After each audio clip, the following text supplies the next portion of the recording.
kaparokya, panibago na naman pong record ang ginawa ng Eat Bulaga pagdating sa kanilang advertisement. Kumbaga mga kaparokya, buena mano para sa unang araw po ng pananghaliang programa ng Iconic Trio sapagkat nalagpasan po nito ang pinakamataas na advertisement na nakuha nito ngayong taong 2026. At kanina mga kaparokya, sayang hindi nga po nakuha ang pot money sa Laro-Laro Pick na kung saan ay para sa akin kung sumusubaybay ka ng Princess Sarah na dating mga cartoon sa ABS-CBN, for sure ay kilala nyo po ang katanungan or kilala nyo ang karakter na itinanong sa nasabing segment, sa pot money question sa nasabing segment. Iyan ang ilan sa pag-uusapan natin ngayong araw po mga kaparokya.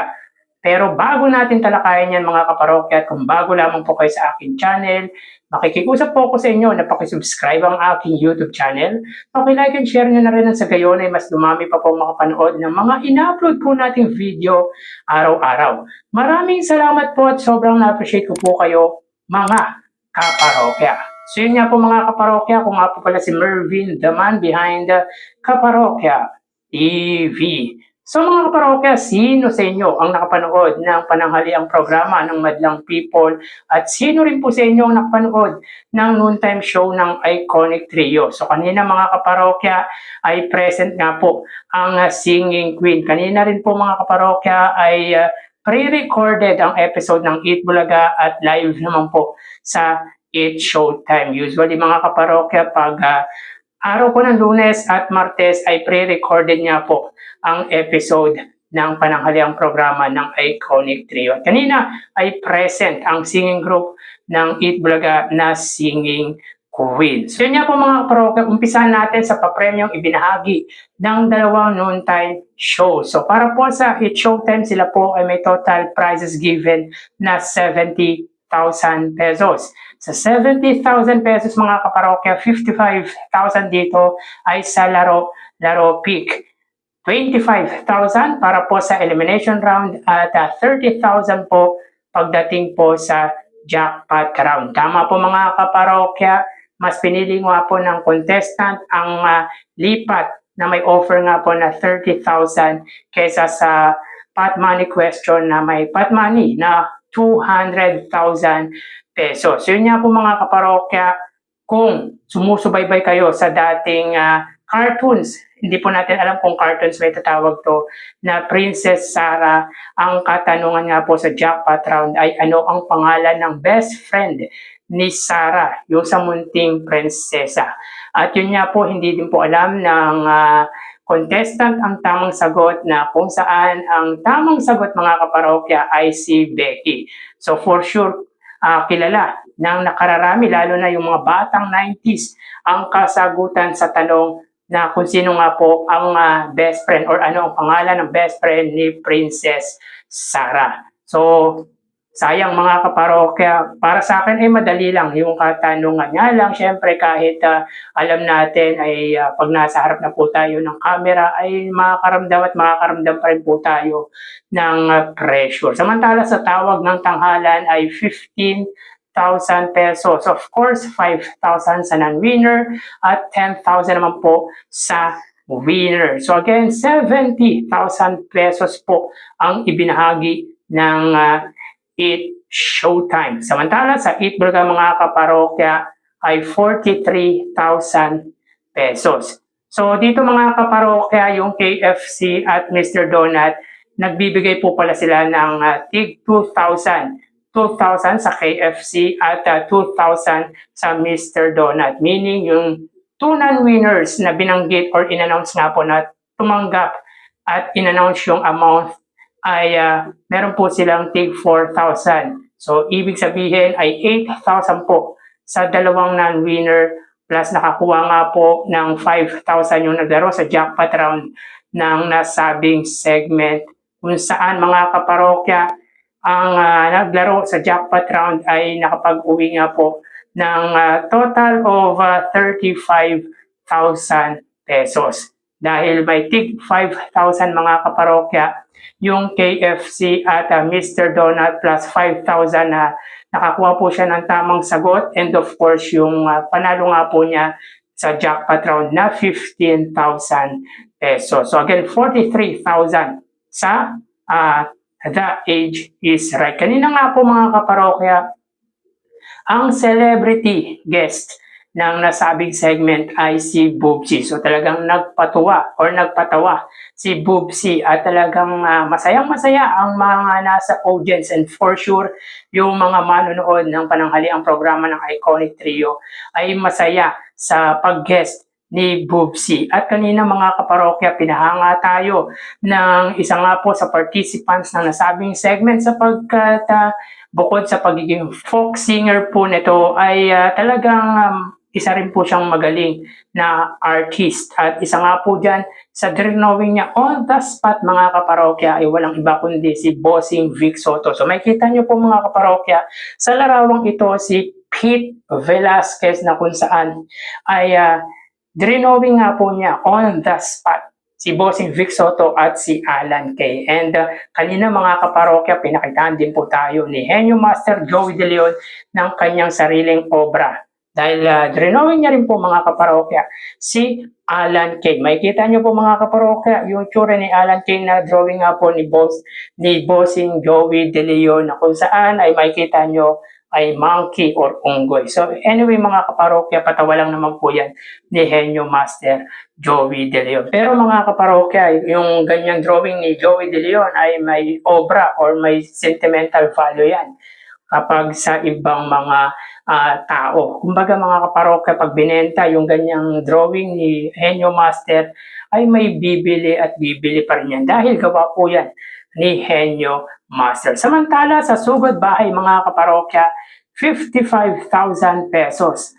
Yung 20,000 ay para sa mga winner na nakapila nga po, na tumanggap nga po ng 5,000, at sa winner nga po ng nasabing segment ay 35,000. Sa Gimme 5 naman po mga kaparokya, 50,000 sapagkat isa lang naman po ang nasagot ng naglaro sa jackpot round ng nasabing segment at dalawa nga po sa audience ang nakasagot ng tamang kasagutan. So again, ang Eat Bulaga ay may total cash prize or prizes given na 148,000 pesos. So dito ay lamang pagdating sa pamimigay ng papremyo ang Eat Bulaga against sa 8 Showtime. At kung pagsusumahin or sasamahin ang kanilang papremyo, meron po silang total na 218,000 pesos. Sayang mga parokya, hindi nakuha ang jackpot round sa Laro-Laro Pick. Sayang, mas malaki pa po sa 218,000 pesos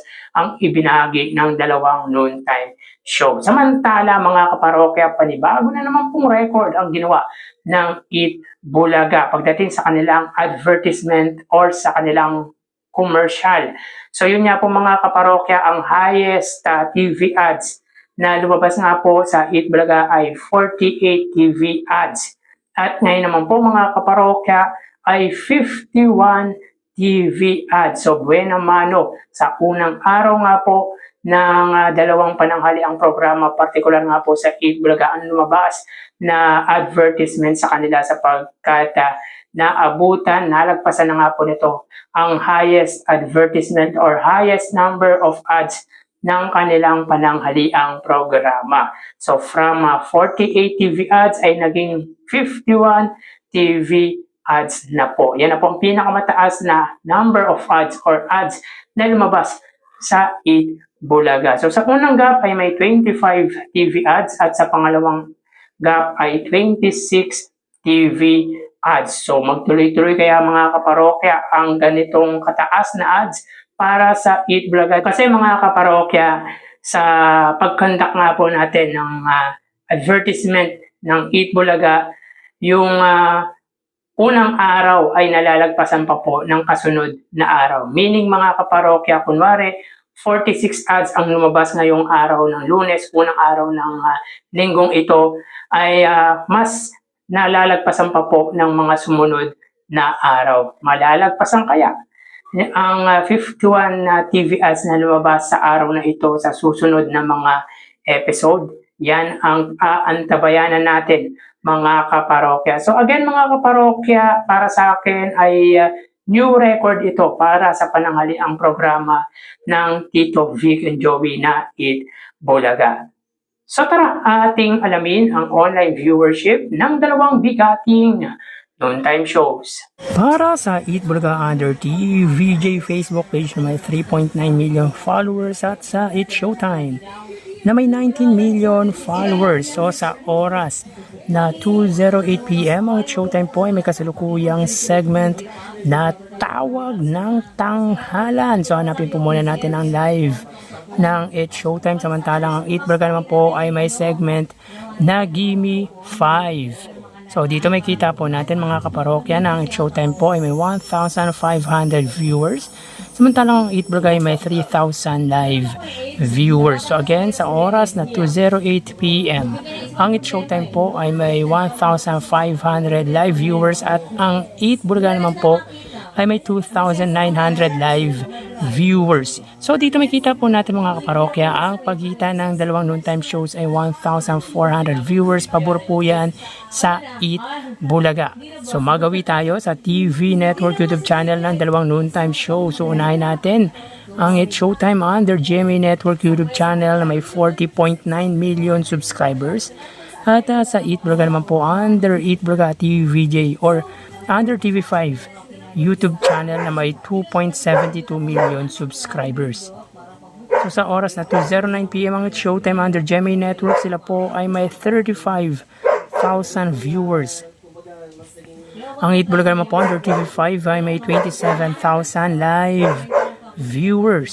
So again, sa oras na 2:09 PM ang Showtime under GMA Network, sila po ay may 35,000 viewers at ang Eat Bulaga naman po under TV5 ay may 27,000 viewers. So dito makita po natin ang pagitan ng dalawang TV network ay 8,000 at lamang po dyan ang GMA network. So magawi tayo sa main YouTube channel ng dalawang noontime shows para po sa Eat Showtime under ABS-CBN Eat Showtime na may 2.76 million subscribers at sa Eat Bulaga naman po under Eat Bulaga TVJ YouTube channel na may 1.77 million subscribers. So sa oras na 2:10 PM ang Eat Showtime po, sila ay may 75,000 viewers. Ang Eat Bulaga naman po, mga kaparokya, sila ay may 110,000 viewers. So again, sa oras na 2:10 PM ang Eat Showtime, sila ay may 75,000 viewers at ang Eat Bulaga naman po, sila ay may 110,000 viewers. So bali ang total na nakuha ng dalawang noontime shows ay para po sa Eat Showtime ay 111,000 viewers at sa Eat Bulaga naman po ay 139,000 viewers. So sa Facebook Live 1,000, sa Eat Showtime 2,000 naman po sa Eat Bulaga. Sa TV Network YouTube channel 35,000 sa Eat Showtime or sa GMA, 27,000 naman po sa Eat Bulaga TV5. At sa main YouTube channel, 75,000 sa Eat Showtime, 110,000 views naman po sa Eat Bulaga. So again, 111,000 total views po ang nakuha ng Eat Showtime, 139,000 views naman po sa Eat Bulaga. So dito, mga kaparokya, ay wagi pagdating sa online viewership ang Eat Bulaga. At lamang po sila sa Eat Showtime ng 28,000 viewers. So tambak ang inabot ng Eat Showtime sa Eat Bulaga when it comes sa online viewership ngayong araw po ng Lunes. So yan po ang lumalabas sa kanilang online viewership as of 2:12 PM. So magpapaalam na po tayo, mga parokya. Magsingat po tayo. Thank you and God bless.